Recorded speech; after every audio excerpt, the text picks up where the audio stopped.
The contemplative life is a lonely life. Father Charles Brandt is one of the few hermit priests ever ordained by the Catholic Church.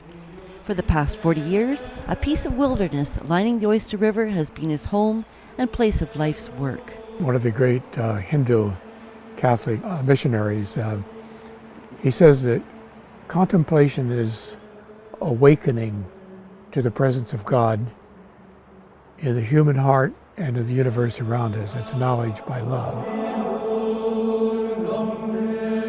Charles Brandt was born in the United States in the 1920s.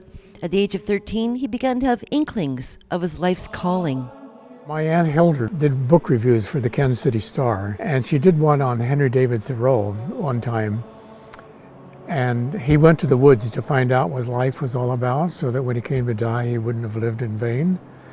So I thought that would be a wonderful thing to do, to go to the woods and live in a cabin. I thought I'd be a lookout in a forestry tower someplace. I did a bookbinding badge on bookbinding. I took my manual apart and re-sewed it and rebound it. So those were all sort of things that were interesting to me back in those early days. Advance the calendar, and these days Father Brandt has a conservation lab in his hermitage where he restores old books and fine art.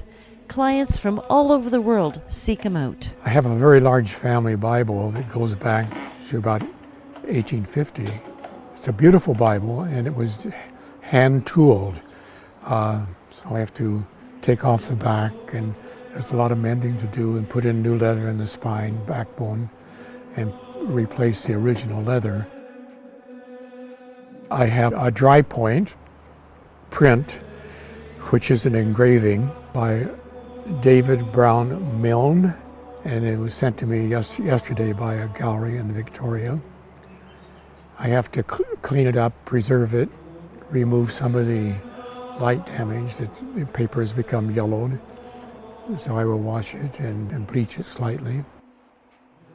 I love to do it. I always look forward to, if I have something on the table in the conservation lab and I go about doing something else, I think about it and I go back, and I really enjoy working with these artifacts. There's always something new, unexpected, and you can bring something back almost from the dead.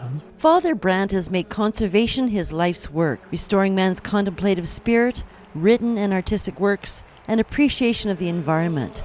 But upon reflection, he says there really is only one legacy that endures.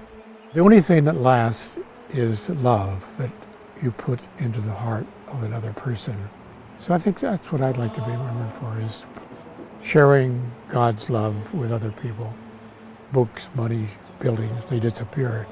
And so if we can put love in another person's life, that's a lasting legacy. In Oyster River for Shaw TV, I'm Marjorie Greaves.